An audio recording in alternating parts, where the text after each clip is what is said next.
Hey everybody, welcome.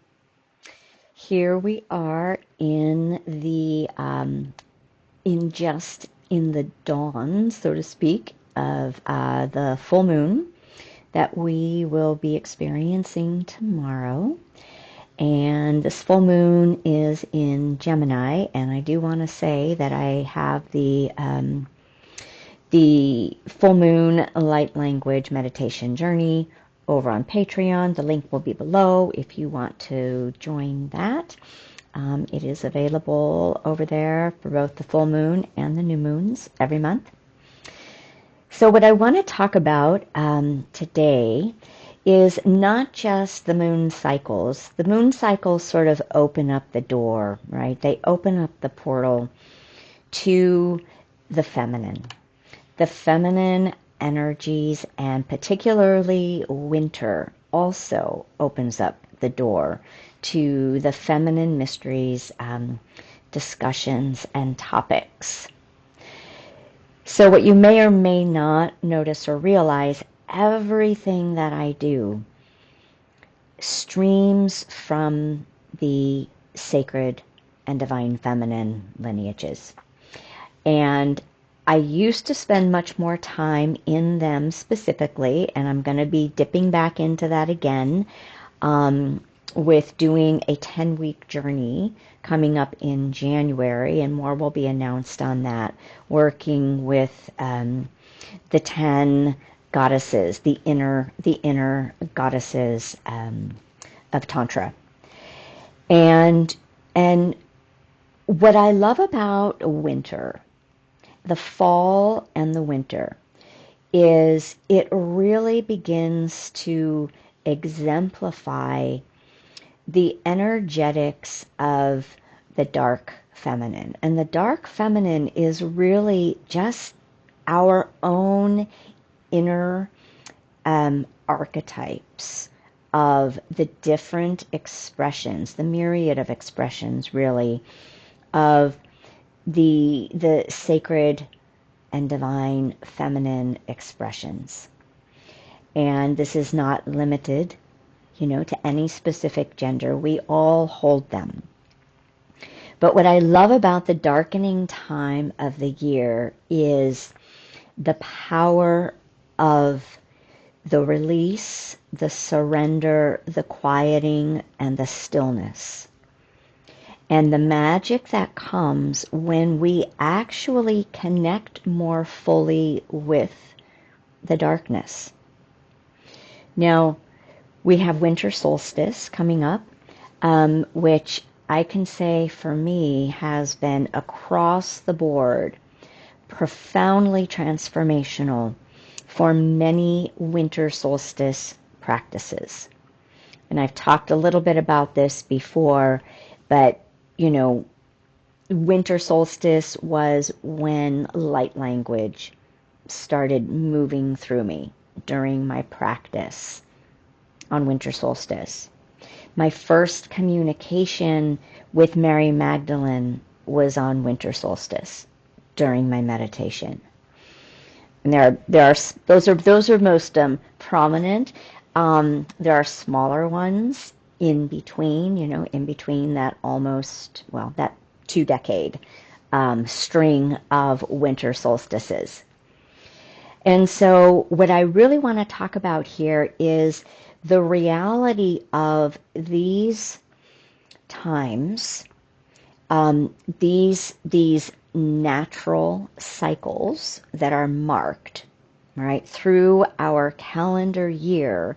But what they're doing really is they're really marking the natural time and natural rhythm of the Earth's cycles. Those feminine expressions of birth, death, and rebirth. And the fall and the winter really kind of hold that returning inward and release and surrender and silencing and stilling ourselves. Everything in our world is contrary to that, and there are reasons for that. And one of the main reasons is that magic happens when we actually learn to be in stillness and silence and go within. We are living portals. We are a living sanctuary, a living temple. We are a sacred and divine technology. And yet, we won't really know that on a deep level unless we step into the realms of the feminine and the ways in which she guides us into deeper embodiment, and the power and the necessity of the darkness that is a part of any deep feminine initiation and journey, which in some ways we could say our hero's journey or the heroine's journey of becoming, of healing, of remembering. And we can extend it now to our spiritual evolution, to our ascension, requires this beautiful dance of masculine expressions and the feminine expressions. But we tend to like the masculine expressions more because they're more active and they're more doing oriented and they're more in the mind, and we get to know things with our brain. And they take us into the outer world, which is what we're most heavily programmed into.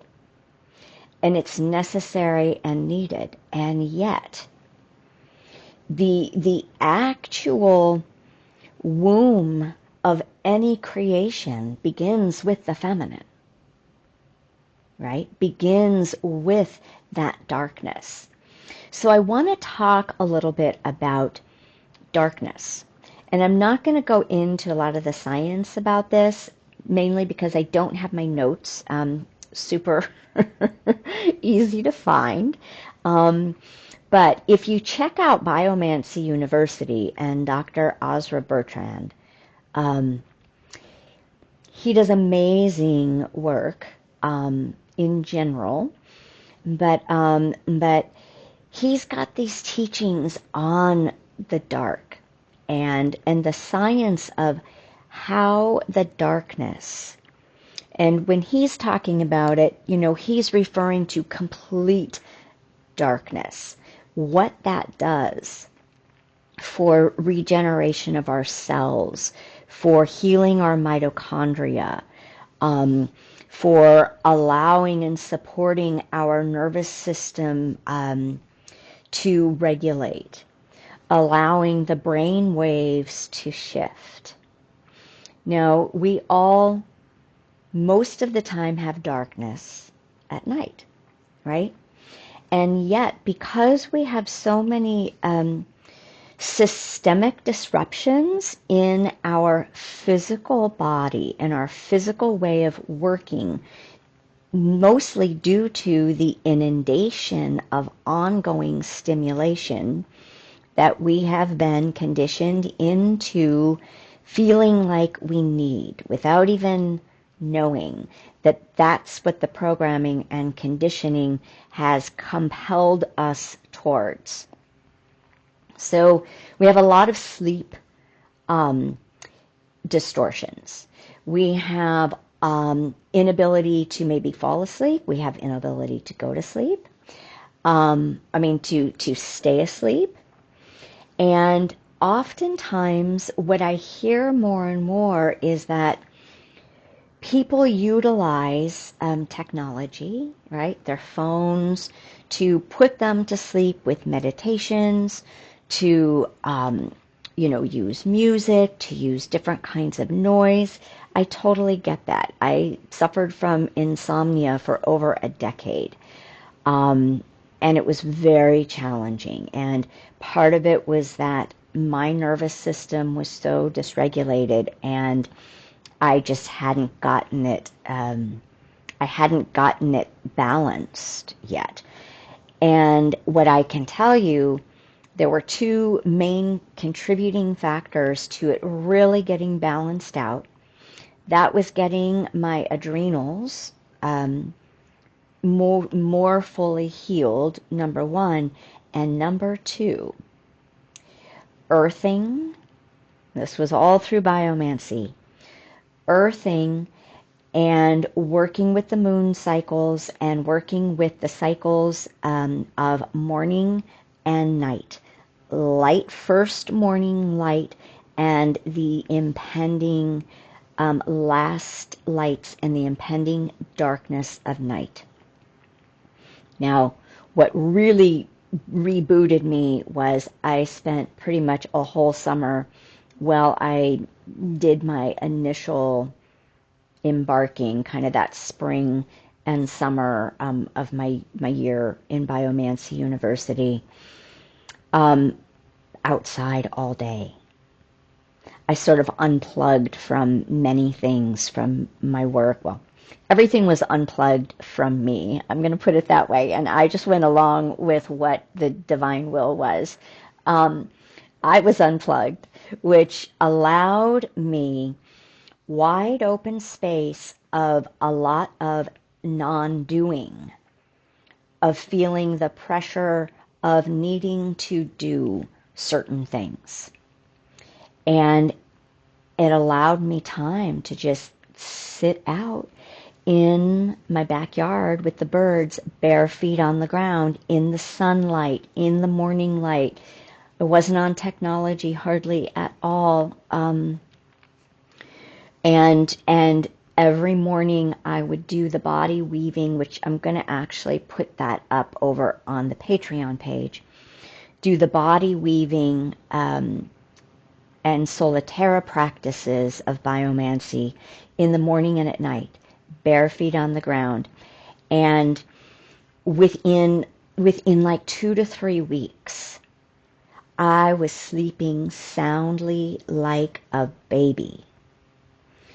And I had forgotten what it was like to actually feel rested and relaxed and rejuvenated in my body. And so my system began regulating into its natural way of balance and harmonizing, and I stay very close to that.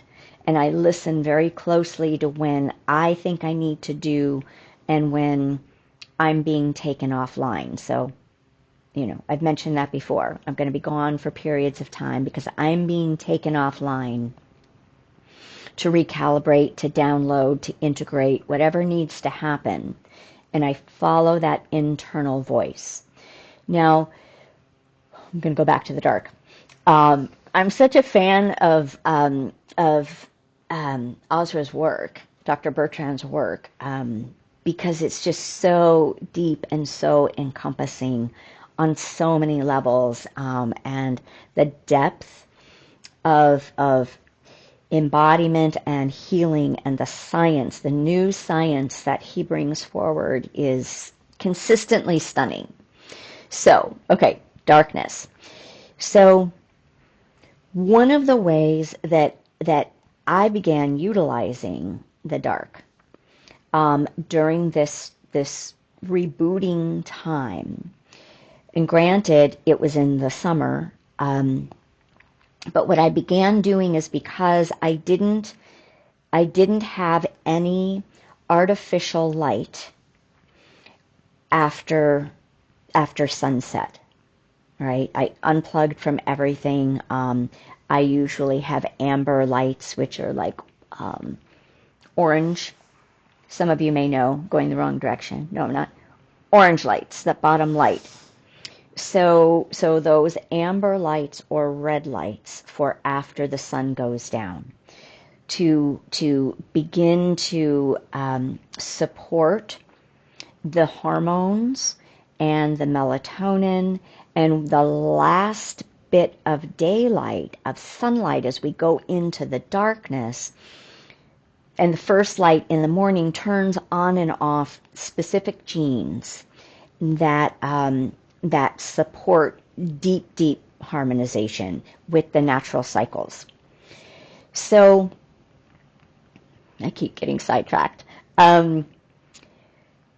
Right, so I would be unplugging and it would still be dusk. So, it's still relatively early. And I'm kind of an early bird to rise and an early bird to bed anyway. But what I started doing was recognizing the power of simply unplugging a couple hours before I planned on going to sleep. And spending that time in silence. Nothing to stimulate me beyond, especially in that time of year, the birds, the bird calls, because I, have my windows open often. I like fresh air. I don't do a lot of artificial air when it's not necessary. And the cicadas, and I would always be positioned, in my room so I could continue to watch the change of light. And I would do my stretching, and I would kind of look at my day, and I would say my prayers. I would allow my body to just move. So basically, what I'm saying is I come into a cocoon of the sacred feminine. And I allow the attention on my inner realms to begin to enliven a whole different realm of my being, of our being. And then just laying in the stillness, usually in savasana on my back. And by that time, it's getting darker. Now, winter, it's very easy because I spend a lot of time before I go to sleep in darkness. And I'm in savasana and I have complete darkness, and I allow myself to go into the liminal space. And when I occasionally might have issues with this in the middle of the night, I do the same thing, right? No technology is in my room. It's not in my space.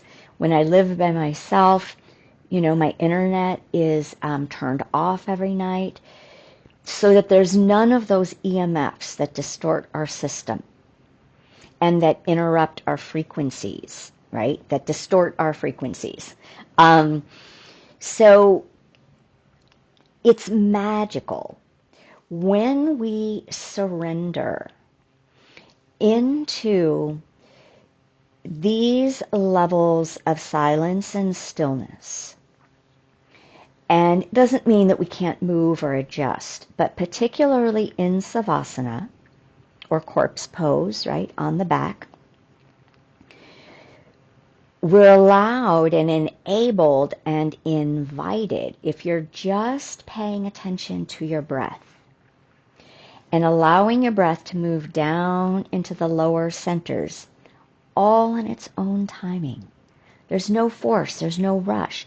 You're just gradually letting go. And we're letting go of needing anything to be different. So there's the video that I did a couple weeks ago, I think, Stop Dividing from Yourself. People loved that video. I'm super happy.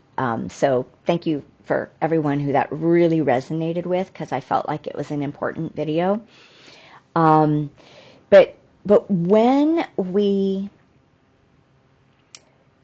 learn to stop fighting against what is, meaning, oh my God, I can't go to sleep, or why can't I sleep, or I'm agitated, or I'm restless, and I'm angry. But when we rest in that non-doing and allow ourselves the space of literally stop doing anything. It's like new territory, especially for the younger generation, right? And when we can keep dropping into that as a practice, just breathing, just letting go. There's no rush, there's no push, there's nothing to do. There's nothing to be thinking about. There's nothing that needs to be proved. There's nothing that needs to be different. Everything is perfect. In just resting, just being, just allowing us to really be with our breath. So this is different than meditation, because meditation can kind of be a form of doing for most of us. But in this, there is nothing to do. The body's wisdom knows how to undo and unwind itself when we give it the space and time. And when we drop into these next lower thresholds of stillness, when the breath becomes really calm and slow, and our body has learned how to just let go and become softer, and when our mind might still have thoughts, but our awareness is more in our body and feeling the expansion of the body, becoming embodied rather than in mind. It's not a word, but you know what I'm saying, right? In the head. The thoughts can just float through. We don't have to interact with every thought through our brain. We don't have to take action. We don't have to even be for or against the thought. We can just allow it to be. And when we don't attach to it, when we don't talk back, it becomes like clouds. It just moves through. The next level of magic, and this happens the more that we actually really allow ourselves to feel the sensation of being enveloped by the velvety cocoon of darkness, of night. And that deep, deep, deep stillness that becomes available when we choose to wrap ourselves in this. This, for me, is when our deepest inner feminine delivers us into communion with the soul. I have had many journeys, literally journeys with the darkness. There's no medicines needed. There's no substance or technique that brings about that altered state of being. There's simply the allowance to be with our own soul presence and to be in the stillness. And the brain shifts, the brain waves shift, and the sensory gating, which normally is, everybody's got a different level of sensory gating, but that sensory gating is sort of what helps to filter out excess stimulus from the brain. When we do medicine work, it's kind of breaking through that sensory gating so that we actually can attune to and access other realities, other dimensions, right? Any substances that we take have that kind of effect. But we don't need anything. Our body is its own amazing pharmacopoeia, so to speak, of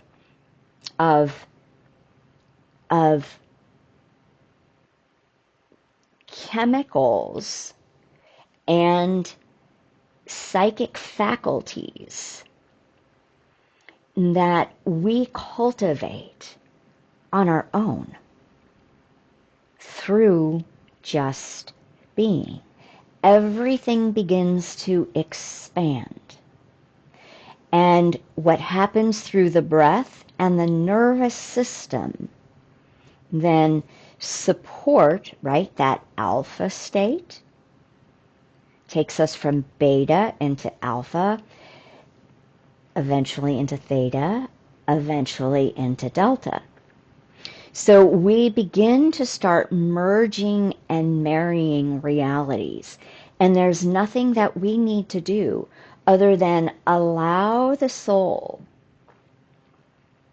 to introduce what our own deeper wisdom knows that we need to see, remember, sense, experience. And our higher self becomes more available to deliver us downloads, epiphanies, awarenesses, light and energy upgrades. Because we are open to receive, because we're in prayer, because we're in surrender to the divine, because we're open and we're willing and we're intentionally connecting intimately with not only the consciousness of the feminine darkness, and we're resting into that womb space, and we're being held and nourished and nurtured. The profound unification that takes place and that ability to come more deeply into our holy wholeness happens most effortlessly through surrendering into the dark. Now, this is sort of a very long intro or just invitation into the rest of December. Because, you know, what we have happening is we have the 12/12 portal, right? The nights are getting longer. And we're already in this like amazing, consistent stream of activations and portals that are all interconnected, right? It's building on itself. That usually begins in Lionsgate. I talk a little bit about this someplace. Maybe it's in the intro for the meditation over on Patreon for the full moon. But we're streaming through the portals of activation, of multidimensional communication. But we got to be open. We got to be receiving. We've got to be in an intimate, conscious relationship, which just means we have to be in our heart, open to receive our own divinity in connection with divine source, with love, right? You know, so we went through 8, 8, 9, 9, 10, 10, 11, 11, 12, 12, which is coming up on next Friday. And it's gonna birth us, right? We're gestating now with the full moon, right? That feminine energy, we're being activated. We're gonna move into the 12-12, and then on the 19th, which is the new moon, we're aligning with that 3-eye atlas energy again, and allowing it to do its thing, right? And then we're birthed through that. And then we move into solstice the 21st. Up until the 21st, it's getting darker and darker. The energetics of winter are internal, stillness, silence, unplugging, stop doing. And I realize not everybody has created their life, right? But you can co-create your life gradually over time so that next year you're able to be in this portal in a deeper way, you know, of we'll just say 11-11, you know, through the winter, through the fall and winter months. So the invitation from the universe is, are you ready to receive? Are you ready to be deeply open, deeply present, deeply embodied, deeply soul presenced with your holy wholeness, continuously bringing all of your energy, returning it back to you? The more that we're out doing in only the masculine, we are taking our energy out. I say this in many ways, many times. The feminine energetics is calling us in, grounding us, anchoring us into our inner sanctuary so that we know ourselves. So we're anchoring and listening to our own wisdom, not my wisdom. You know, not that there's anything wrong or bad about listening, but if we're only listening and we're not coming in and aligning it and embodying it, and is this true for me? And then sourcing our own first and foremost, then all of that information, it doesn't matter. It doesn't matter until we apply it, until we integrate it, until we become it. Right? So the invitation that I'm extending then is, I mean, definitely please go check out this this full moon activation, and the new moon will be there too. They're both a little bit different than normal because I'm really guiding us into what is available for us right now, and it's beautiful. It's profound. Many of you probably already know that. You're feeling it. You're tasting it, right? It's going to only get more and more profound because we're preparing and we're embodying and we're opening and we're continuing to say yes to the divine unfolding, the living teachings through us. But we have to be living from within our own temple space. So check it out, right? Try some of that nighttime. Go to bed 2 hours later. Better yet, go to bed when the sun goes down. That's what I do. I lay there sometimes for like 3 hours and just like sensing, feeling, journeying, clearing, healing, right? It's like so much happens that continues to open me into this path because I am simply there, open and receptive to the wisdom that is not what I think it needs to be, or what life, should be.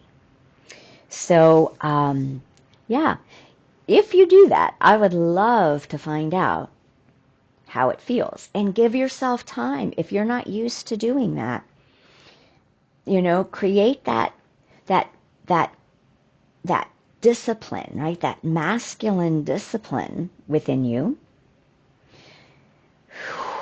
to keep letting go, to keep surrendering into your feminine, right? Be held by the dark. What comes up around dark for you? What comes up around a season that actually is not only about the coming of light and rebirthing, but it's also about death. The death of an old life, the death of parts of us, the death of dreams and hopes, right? The death of relationships. This is a big year of a lot of things that have been dying away for people. Be with it. Death is another one of the deep, dark or inner feminine teachings, and we'll be doing that within that 10-week journey. We'll be exploring those archetypes and those consciousnesses that support us in recognizing the deep beauty of the darkness and the radiance, right? The luminous energy that comes from that. All right, so I hope this resonates with you. Thanks for being here. If it does, please subscribe and like. Yeah, I look forward to sharing more. Appreciate it. Love ya. Bye.